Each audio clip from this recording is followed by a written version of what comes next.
હાલમાં સરકાર શ્રી દ્વારા અને ચૂંટણી પંચ દ્વારા જે એસઆઈની કામગીરી ચાલી રહેલ છે તેમાં અમુક અસામાજિક તત્વોએ મુસ્લિમ સમાજની મહિલા મતદારોને ટાર્ગેટ કરી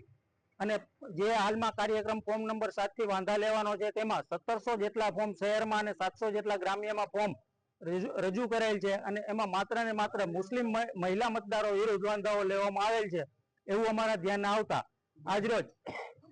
ઉપલેટા શહેર તેમજ ગ્રામ્ય ના તમામ મુસ્લિમ આગેવાનો મામલતદાર શ્રી ઉપલેટા અને ચીફ ઓફિસર શ્રી ઉપલેટાને રજૂઆત કરવામાં ભેગા થયેલ અને રજૂઆત કરવામાં આવેલ કે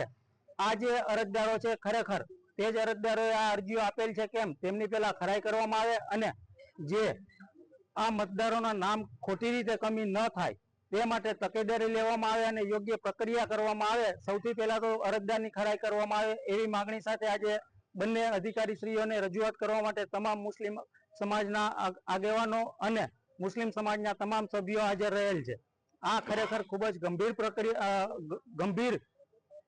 કાર્ય કરવામાં આવેલું છે કોઈ અસામાજિક તત્વો દ્વારા। હાલમાં સરકારશ્રી દ્વારા પણ મહિલા અનામત અને મહિલા સશક્તિકરણના કાર્યક્રમો આપવામાં આવતા હોય અને આવા સંજોગોમાં હાલ માત્ર મુસ્લિમ મહિલાઓને ટાર્ગેટ કરી અને આ જે નામ કમી કરવા માટેનું જે ખોટું ટીખળ ઊભું કરવામાં આવેલ છે તેના વિરોધ રૂપે આજરોજ આ મૌખિક રજૂઆત કરવા માટે તમામ સમાજના મુસ્લિમ સમાજના આગેવાનો અહીં રજૂઆત કરવા માટે આવેલ છે।